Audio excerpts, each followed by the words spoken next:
नमस्कार, स्वागत है आप सभी का। मैं हूं कृतिका और देश का सबसे भरोसेमंद चैनल डीडी न्यूज पर लेकर हाजिर हूं आपका अपना पसंदीदा शो खबरों का सरपंच न्यूज पंच। और इस कार्यक्रम के जरिए हम आप तक हर रोज वो तमाम खबरें पहुंचाते हैं जिन पर रहती है हम सभी की नजर, क्योंकि न्यूज पंच में सिर्फ खबर नहीं होती बल्कि होती है हर खबर की पूरी पड़ताल।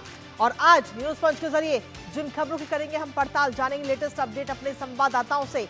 सबसे पहले एक नजर डालेंगे उन प्रमुख खबरों पर, यानी टॉप लाइंस पर। और टॉप लाइंस में आज सबसे पहले बात होगी ट्रंप की टैरिफ नीति को लेकर। जी हां, एक बार फिर से डोनाल्ड ट्रंप, अमेरिका के राष्ट्रपति हैं डोनाल्ड ट्रंप, और जिन्हें एक बार फिर से भारत की याद आ गई है और प्रधानमंत्री नरेंद्र मोदी की तारीफ करते हुए डोनाल्ड ट्रंप नजर आए हैं और उसको लेकर एक पोस्ट भी किया। दरअसल हाल ही में डोनाल्ड ट्रंप की तरफ से भारत पर दबाव बनाने की कोशिश की गई और 50% टैरिफ भारत के ऊपर लगाया गया, लेकिन भारत ने साफ संकेत दे दिए कि भारत समझौता नहीं करेगा अपने हितों के साथ में, किसानों के हितों के साथ में। जिसके बाद में अब डोनाल्ड ट्रंप कहीं ना कहीं उनके जो तेवर है वो अब फीके पड़ते हुए नजर आए।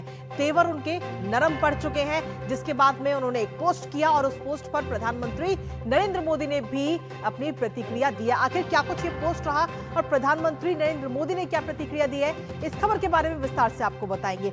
लेकिन इसके साथ ही जो दूसरी प्रमुख खबर जिस पर हम करेंगे विस्तार से चर्चा, वो है पड़ोसी मुल्क से जुड़ी हुई, यानी नेपाल से जुड़ी हुई। जी हाँ, क्या नेपाल यंग होगा, क्योंकि नेपाल में हालात बद से बदतर अभी इस समय हो चुके हैं। हालांकि नेपाल की जो पूरी कमान है वो इस समय सेना के हाथ में है।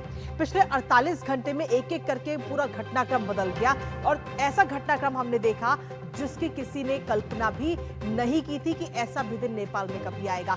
किस तरीके की तस्वीरें नेपाल से सामने आई हैं बीते 48 घंटे में, क्या कुछ एक एक करके घटनाक्रम रहा और अब आगे क्या कुछ घटनाक्रम नजर आ सकता है, और ऐसा कौन सा व्यक्ति है जिसको इस वक्त अंतरिम सरकार की कमान सौंपने की बात कही जा रही है, बताएंगे इस खबर के बारे में विस्तार से आपको। तो चलिए शुरुआत कर लेते हैं आज के न्यूज पंच की पहली और प्रमुख खबर के साथ, जहां आपको बता दें कि टैरिफ को लेकर के अमेरिका के राष्ट्रपति डोनाल्ड ट्रंप की जब हम बात कर रहे हैं, जब उन्होंने साफ तौर पर टैरिफ चिल्लाने वाले डोनाल्ड ट्रंप के सुर अब कहीं ना कहीं बदलने लगे हैं, वो नरम पड़ चुके हैं। पहले तो भारत पर टैरिफ लगाकर दबाव बनाने की कोशिश की और भारत ने जब कोई खास प्रतिक्रिया नहीं दी तो ट्रंप के तेवर अब नरम पड़ चुके हैं। दरअसल टैरिफ पर भारत का रुख देखकर अमेरिकी राष्ट्रपति डोनाल्ड ट्रंप हताश हो चुके और यही कारण है कि डोनाल्ड ट्रंप अब मीठी मीठी बातें कर रहे हैं। जी हां, अमेरिका के राष्ट्रपति डोनाल्ड ट्रंप ने एक बार फिर से प्रधानमंत्री नरेंद्र मोदी को अपना बहुत अच्छा दोस्त और भारत को महान देश बताया।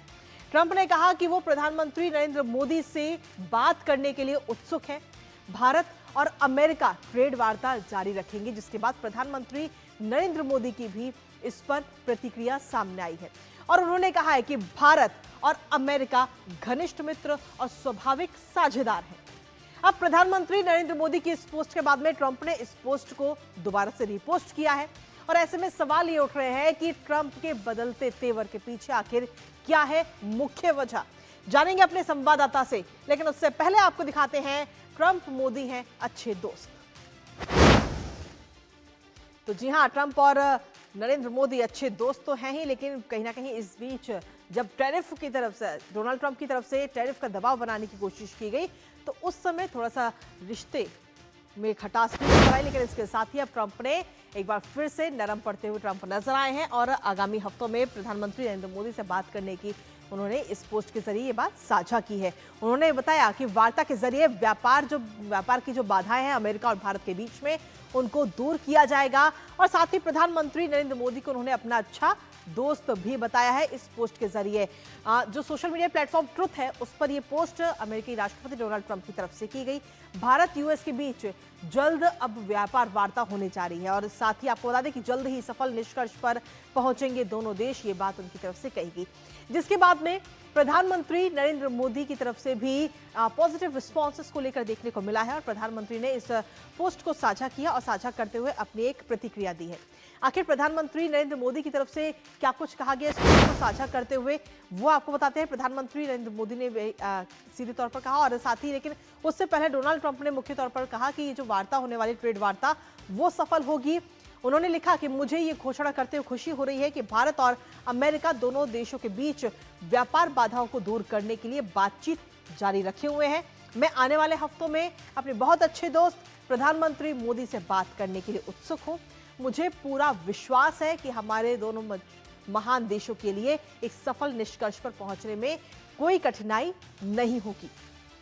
तो सोशल मीडिया प्लेटफॉर्म ट्रुथ पर अमेरिकी राष्ट्रपति डोनाल्ड ट्रंप की तरफ से ये पोस्ट साझा की गई और तमाम बातें उनकी तरफ से लिखी गई है। और इसके बाद में जब ये प्रतिक्रिया सामने आई, जिसके बाद प्रधानमंत्री नरेंद्र मोदी ने भी इस पोस्ट को रिपोस्ट किया और इसके साथ ही इस पोस्ट को साझा करते हुए उन्होंने एक प्रतिक्रिया भी दी। उन्होंने साफ तौर पर इसमें लिखा कि भारत और अमेरिका घनिष्ठ मित्र और स्वाभाविक साझेदार है। प्रधानमंत्री नरेंद्र मोदी की तरफ से ये पोस्ट की गई। इसके बाद में प्रधानमंत्री नरेंद्र मोदी ने इस पोस्ट में आगे लिखा कि मुझे विश्वास है कि हमारी व्यापार वार्ताएं भारत अमेरिका साझेदारी की असीम संभावनाओं को उजागर करने का मार्ग प्रशस्त करेंगी। हमारी टीम इन चर्चाओं को जल्द से जल्द पूरा करने के लिए काम कर रही है। मैं राष्ट्रपति ट्रंप से बातचीत के लिए भी उत्सुक हूं और दोनों देशों के लोगों के लिए एक उज्जवल और समृद्ध भविष्य सुनिश्चित करने के लिए हमें मिलकर काम करेंगे। तो ये प्रतिक्रिया प्रधानमंत्री नरेंद्र मोदी की तरफ से सामने आई और इस प्रतिक्रिया के सामने आने के बाद में जब ये पोस्ट प्रधानमंत्री ने किया तो इस पोस्ट को एक बार फिर से रिपोस्ट अमेरिका के राष्ट्रपति डोनाल्ड ट्रंप की तरफ से भी किया गया है। हमारे साथ हमारी सहयोगी जसिका इस वक्त जुड़ रही है, सीधा उनका जैसे कि हाल ही में हमने देखा कि भारत की शक्ति कितनी है, भारत कितना ताकतवर है। एससीओ समिट हुई, वहां से कई तरीके की तस्वीरें सामने आई जब 3 ताकतवर देश एक साथ नजर आए, एक मंच पर नजर आए। अब कहीं ना कहीं अमेरिका के तेवर, जिसको देख इन तस्वीरों को देखकर अमेरिका के तेवर नरम पड़ते हुए नजर आ रहे हैं और वो कह रहे हैं कि अब वार्ता होनी चाहिए और वार्ता सफल होगी। प्रधानमंत्री की भी तारीफ कर रहे हैं और दोस्त बताते हैं। देखिए, भारत और अमेरिका का जो रिश्ता है वो करीब 2 दशक से एक ऐसी राह पर है कि वो एक इम्प्रूवमेंट स्टेज पे ही रहा है। और प्रधानमंत्री जब फरवरी में अमेरिका गए थे, रोज गार्डन में मिले थे राष्ट्रपति ट्रंप से, तब भी उस समय ऐसी तस्वीर सामने आई थी जिससे जिससे पूरी दुनिया को ये ज्ञात हुआ था कि प्रधानमंत्री मोदी और राष्ट्रपति ट्रंप की दोस्ती काफी अच्छी है। और ये जो उनकी दोस्ती है ये उस स्तर पर जाकर प्रभाव करती है जब आप देखते हैं कि दोनों देश $500 बिलियन का एक विजन निकालते हैं कि अगले कुछ सालों में उनका ये ट्रेड जो है आंकड़ा इतना आगे बढ़ सकता है।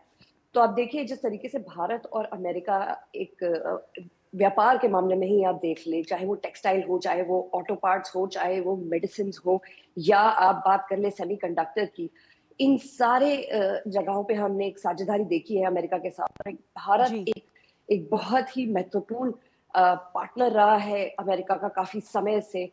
और हम इन सब चीजों को नजर रखते हुए, जिस तरीके से आपने प्रतिक्रिया देखी थी, ना कि डोनाल्ड ट्रंप की, पर उनके जो क्लोज एडवाइजर्स हैं उनकी तरफ से भी, पीटर नवारो को ले लीजिए या स्कॉट बेसेंट ले लीजिए, इन सब की तरफ से जिस तरीके के बयान आ रहे थे इंडिया पर, इंडिया ने अपना एक साझा समझा एक तरीका रखा जिसमें डिप्लोमेटिक चैनल, ज्यादा इस पे कोई शोर नहीं करना, अपने तरीके से एक सल्यूशन निकालना। और सल्यूशन ये होना था कि जहां तक भारत के सेक्टर्स की बात है, चाहे वो इंडस्ट्रियल सेक्टर हो, उसकी समस्याओं का कैसे हल किया जाए। और आप देखिए, जो डिप्लोमेटिक बैक चैनल्स के थ्रू बात हुई है और जिस तरीके से अमेरिका राष्ट्रपति डोनाल्ड ट्रंप प्रधानमंत्री मोदी को अपना दोस्त बताते हैं, ये भी दर्शाता है कि आगे चल के चीजें उस राह पर चलेंगी जहां अमेरिका को अब ये समझ में आ रहा है कि भारत एक इम्पॉर्टेंट पार्टनर है, जिसके साथ आप सर्विसेज, चाहे आप टेक्नोलॉजी ले लें, आपकी ही जनता को परेशानी होगी अगर ये टैरिफ्स बढ़ते रहे तो एक तरीके का प्रेशर भी है डोनाल्ड ट्रंप पे। और ये एक रियलाइजेशन भी है कि भारत जैसे पार्टनर को इस समय बहुत ही उस स्टेज पे डील करना होगा जिस तरीके से भारत चाहता है, ना कि भारत पाकिस्तान की इक्वेशन में, ना उस हाइफनेशन में, पर भारत ऐसा देश जो अब एक 4th biggest economy in the world है, जापान को कुछ सालों में आगे पीछे छोड़ देगा। तो उसकी एक समझ अब अमेरिका को अब दिखती आ रही है। इसका अगर हम देखें तो दोनों देशों की अर्थव्यवस्था पर आगे आने वाले समय में किस तरीके का असर पड़ता हुआ नजर आएगा इस वार्ता का? देखिए, आने वाली वार्ता होगी काफी अहम, क्योंकि जैसे बताया जा रहा है पिछले कुछ समय में एक डेलीगेशन आनी थी, पर वो कुछ कारणों की वजह से नहीं आ पाई। और अब जब दोनों प्रधानमंत्री मोदी और राष्ट्रपति ट्रंप की इस तरीके की बातचीत है और दृश्य है सोशल मीडिया पे, जो बताते हैं कि अब जो नेगोशिएशंस आगे बढ़ेंगी उसमें कुछ ना कुछ हल निकल के आएगा। भारत पर फिलहाल 50% टैरिफ लगा के अमेरिका ने खुद का भी कुछ हिसाब तक घाटा किया है। ऐसे जो गुड्स एंड सर्विसेज होंगे जो भारत की तरफ से जाते हैं वो या तो मिलना मुश्किल हो जाएंगे या फिर अमेरिका के लोगों की पॉकेट पर भारी जरूर पड़ेंगे। तो इस चीज की भी एक रियलाइजेशन है। तो जिस तरीके से हम देख रहे हैं अभी सोशल मीडिया पे और जो बयान है और जो उनके मन की बात है दोनों राष्ट्रपति ट्रंप और प्रधानमंत्री मोदी की, इससे आगे जो बातचीत होनी है दोनों देशों के बीच में, चाहे वो स्कॉट बेसेंट हो या उनकी डेलीगेशन इंडिया आए, उस पर देखना होगा किस तरीके से आगे बढ़ा जाता है। पर भारत और अमेरिका का ट्रेड, अमेरिका भारत का सबसे बड़ा ट्रेडिंग पार्टनर है और इसमें कोई दो राय नहीं है। हमारा $48 बिलियन का अमेरिका का भारत के साथ ट्रेड डेफिसिट है जो उसको काफी चुभता आया है और भारत ने पूरी कोशिश करी है उसको उन समस्याओं का कोई हल निकालने की, पर अपने एग्रीकल्चर सेक्टर को कोई हार्म ना पहुंचाना, कोई उसकी सेंसिटिविटी को ध्यान में रखना, ये भी प्रधानमंत्री मोदी का एक कठिन निर्णय रहा है। बिल्कुल, और क्योंकि भारत पर जब इस तरीके का दबाव बनाया गया था, टैरिफ का दबाव बनाया गया कि आप रूस के साथ व्यापार मत कीजिए, लेकिन भारत ने भी साफ कह दिया था इस बात को लेकर और एकदम साफ संकेत दिए थे कि हम अपने किसानों के हितों से किसी प्रकार का कोई समझौता नहीं करेंगे, क्योंकि डोनाल्ड ट्रंप की तरफ से लगातार इस तरीके का दबाव बनाया जा रहा था। लेकिन जब भारत पर कोई खास असर इस दबाव का नहीं पड़ा तो अब वो नरम पड़ते हुए नजर आए। क्या ये मुख्य वजह मान सकते हैं?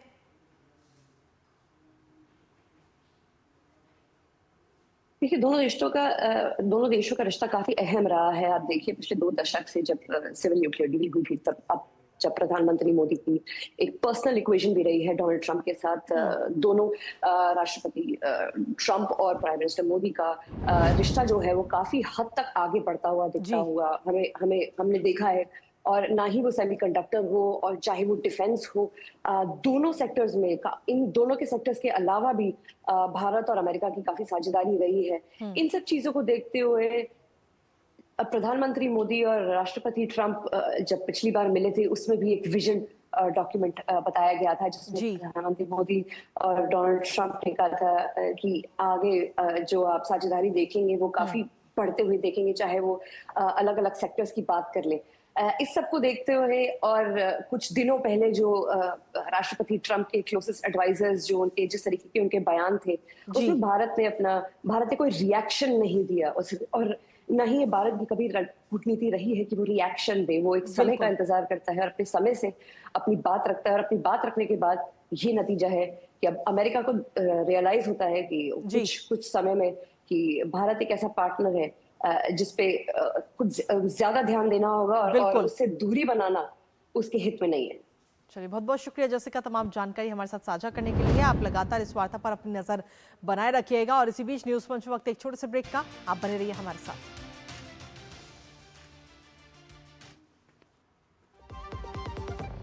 जिन्होंने यूज किया है वो जानते हैं असली हींग का स्वाद।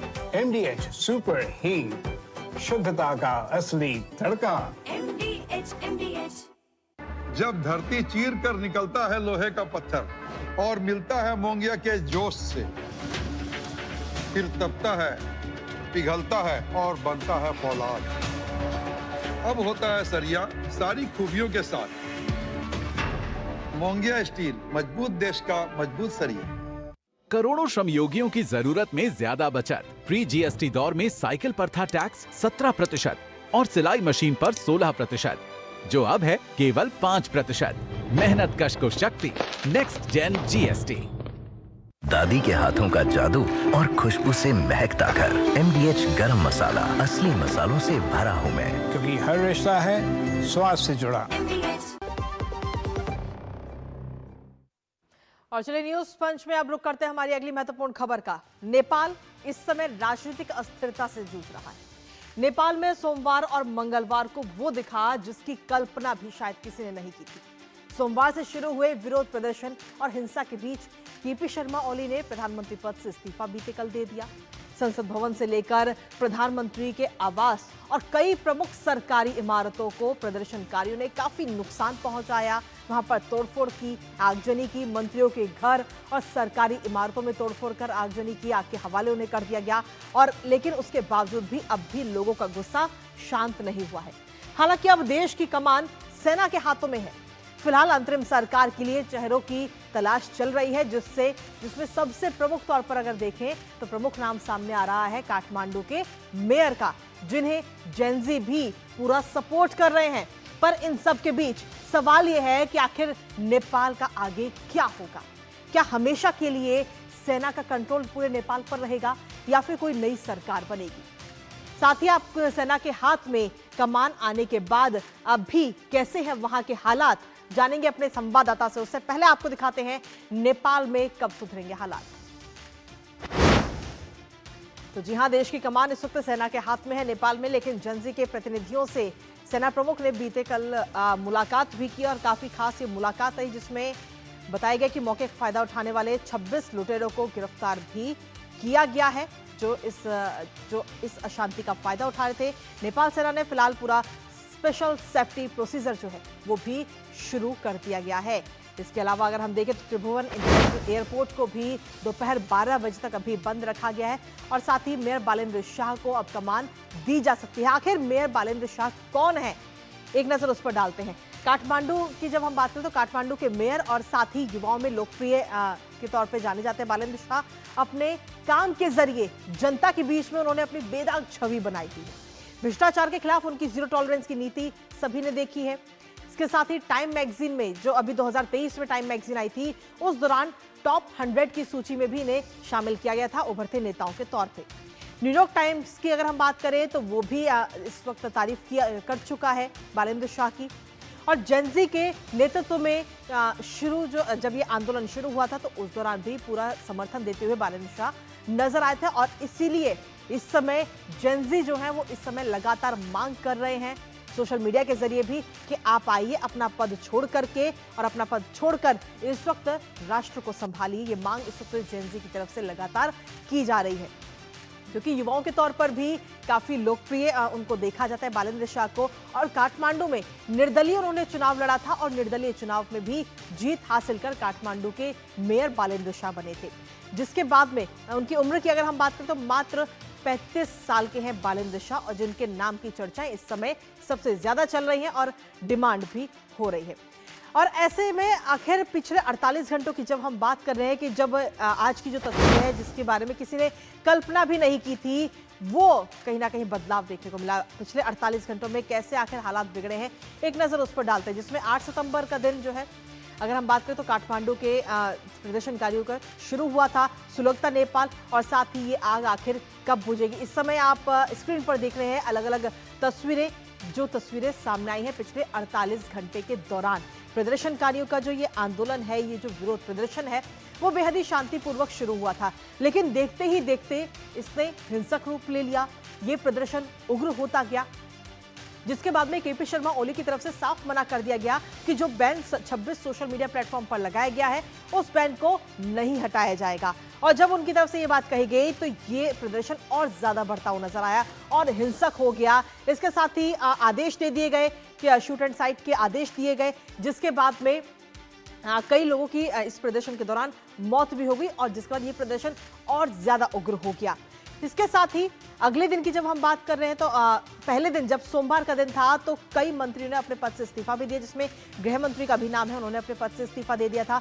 जिसके बाद में देर रात सरकार की अहम बैठक हुई और अहम बैठक होने के बाद में ये फाइनल हुआ कि जो 26 प्लेटफॉर्म पर बैन लगाया गया था उसको हटा दिया जाए।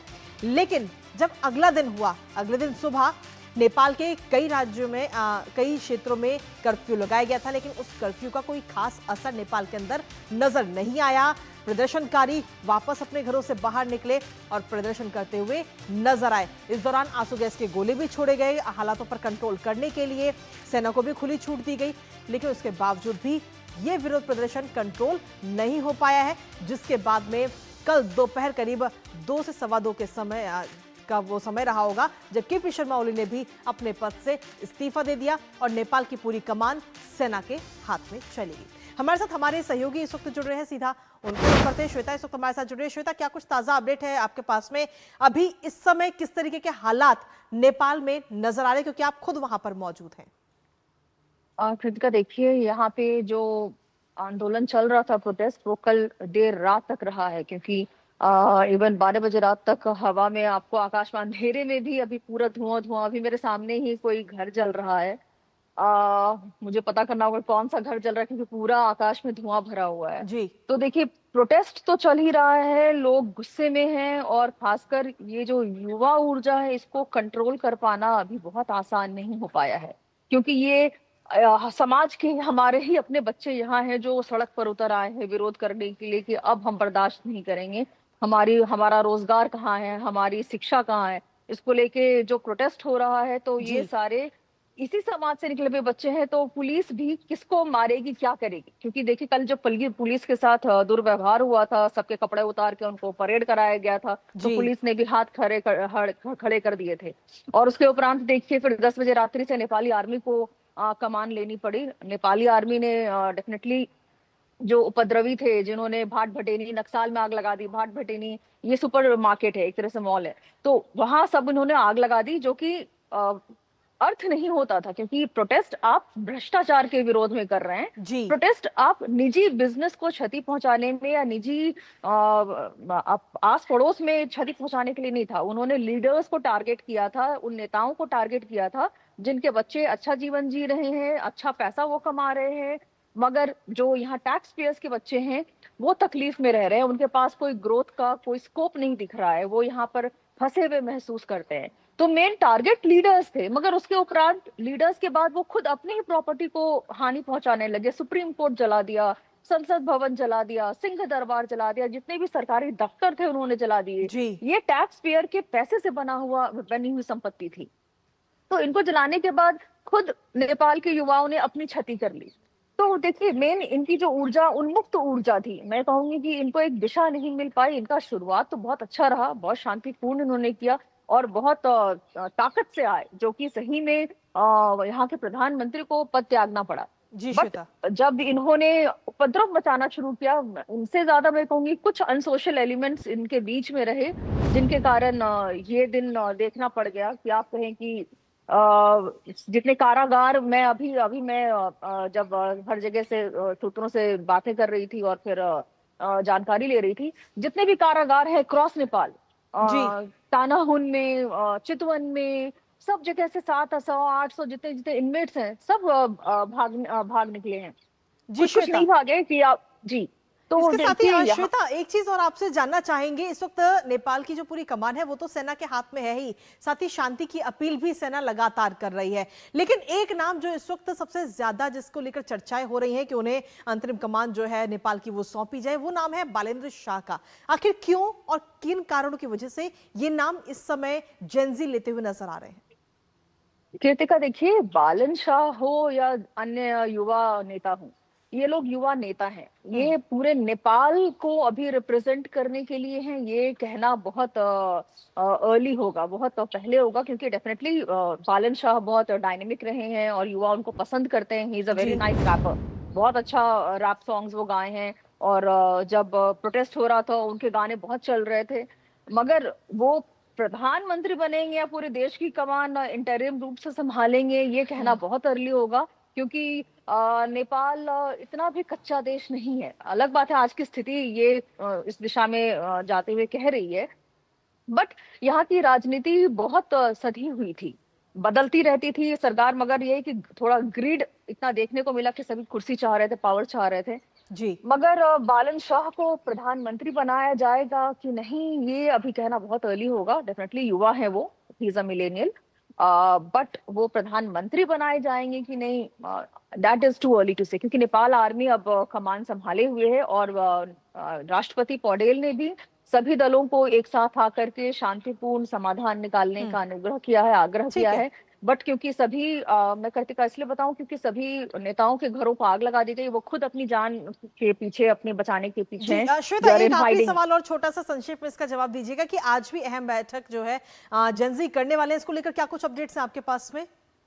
देखिए, जेनजी, मैं बार बार कह रही हूँ कि जेनजी कोई एसोसिएशन या कोई क्लब एक नहीं है जो कि उनका कहें कि वो बैठक करने वाले हैं। जी these are open energies, that is, माने हर जगह है ये लोग। जी तो ये जेनजी कोई एक क्लब के अंदर नहीं आते, एक बैनर के अंदर नहीं आते हैं, जी। बस हमने नाम दे दिया जेनजी। ये तो युवा है यहाँ के, जो कि स्कूल कॉलेज के बच्चे हैं। तो आप, ये प्रोटेस्ट जो हुआ ठीक था, है। ये झकझोरने के लिए हुआ था सरकार को। जी। बैठक कैसे होगी ये कहना अभी सही बात नहीं है, क्योंकि ये तो बिल्कुल। कॉलेज के बच्चे हैं बेसिकली, जी। इनको चैनलाइज करना है। तो आई ठीक होप है। सो आर्मी जब चार्ज ली है तो may be they may ask the representative exact what they want, और तब आगे बात बढ़ ठीक है। सकती है। जी चलिए, आप वहां के घटनाक्रम पे अपनी नजर लगातार बनाए रखिएगा और एक अपडेट हम तक पहुंचाते रहेगा। श्वेता, फिलहाल बहुत बहुत शुक्रिया आपका ताजा अपडेट हमारे साथ साझा करने के लिए। तो सीधे तौर पर नेपाल के जब हालातों की हम बात करें तो अभी फिलहाल हालात वहां पर स्थिर नहीं नजर आ रहे हैं। हालांकि सेना के हाथ में इस वक्त नेपाल की पूरी कमान है और वहां के घटनाक्रम पर लगातार हमारी नजर भी बनी हुई है। इसी के साथ फिलहाल न्यूज में मुझे और हमारी टीम को दीजिए अनुमति। दोपहर 2 बजे फिर होगी आपसे मुलाकात कुछ और महत्वपूर्ण खबरों के साथ। तब तक के लिए नमस्कार।